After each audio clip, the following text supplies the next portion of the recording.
And those were 4 pressure-filled years. Pressure plus pipes. But here we are today, having taken every challenge thrown our way. Congratulations, guys. Congratulations. We got it.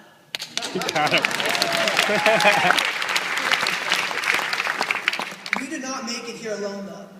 Look around the audience.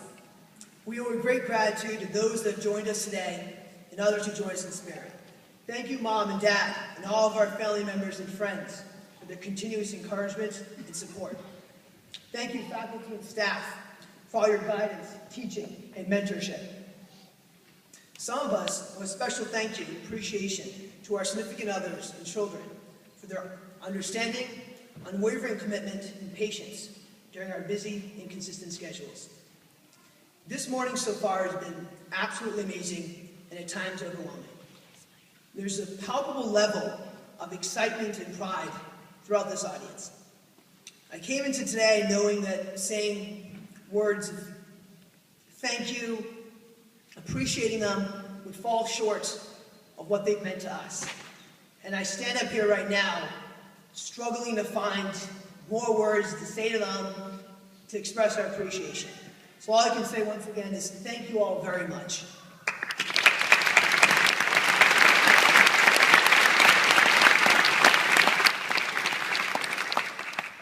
Finally, the next thing I was going to say was we should all thank each other as teammates and as classmates. But that isn't necessary. You don't thank your teammates. We've been a team both as a class and as groups of friends. And I know what some of you guys are thinking. Come on, Amar, I know it's graduation. There's no need to get all rosy and get all sappy today. But hold off on that thought for a second. Teams do not always fit together perfectly. Teams do not always agree or like each other. But teams fight through the same battles. They live through the same moments. They have the same inside stories and inside jokes that nobody else here understands. We have lived through times at MSB where exhaustion was pervasive throughout the building.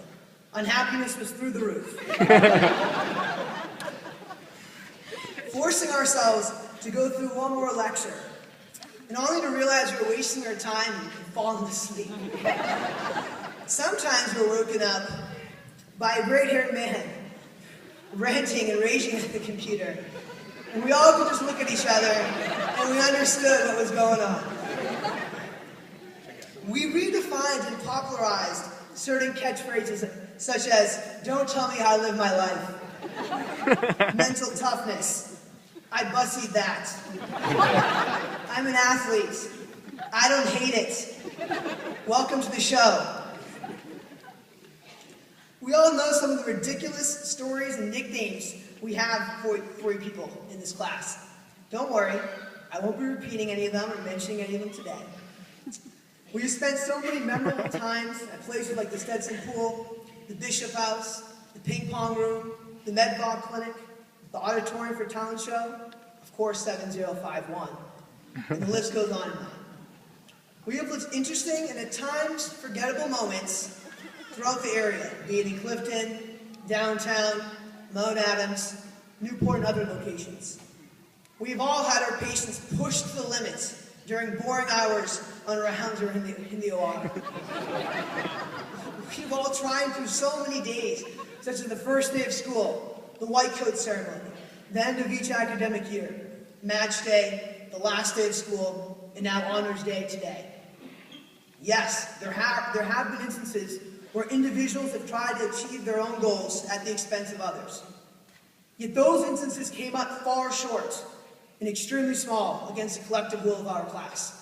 That is why, despite our individual goals, we came together and helped each other make this day possible for all of us. We often broke into our own small groups of friends and acted as a team again, pulling there, being there for each other.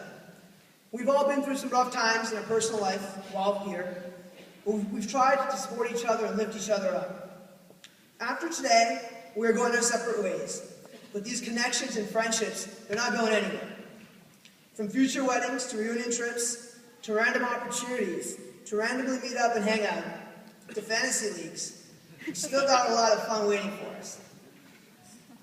Maybe you have a work situation where you feel uncomfortable talking to your colleagues at the time about what's going on.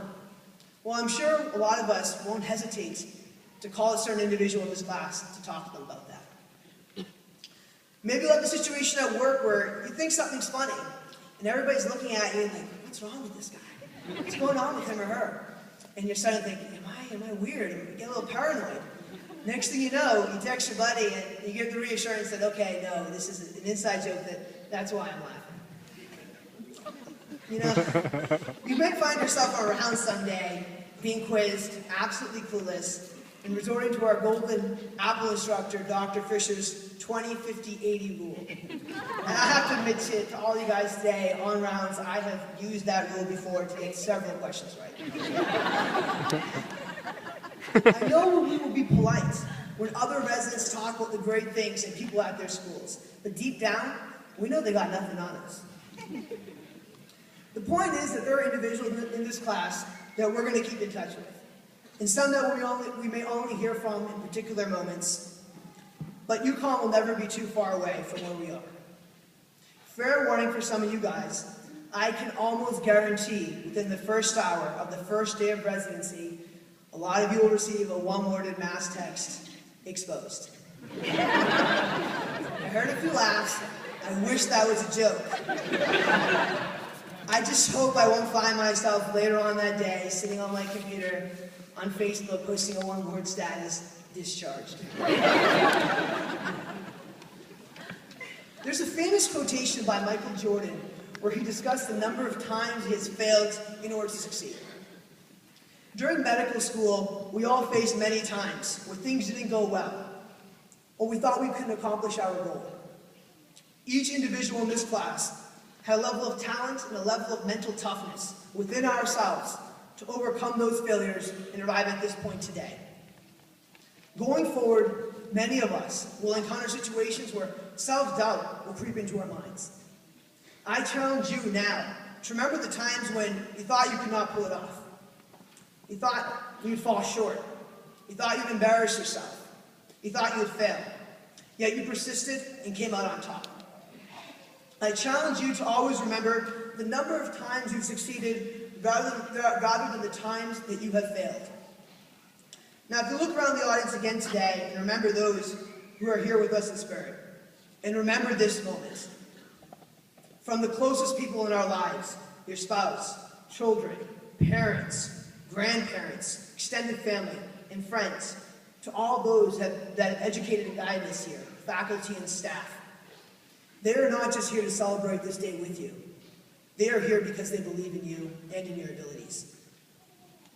Next time you feel unsure of yourself, you feel that the near impossible stands in the way, draw upon all the faith and belief that all these individuals have in you. Draw upon the times that you succeeded when you thought failure was inevitable. Draw upon a conviction within yourself. And I promise you, you will give yourself a real shot at achieving whatever you want. Thank you all for letting me speak today, and God bless.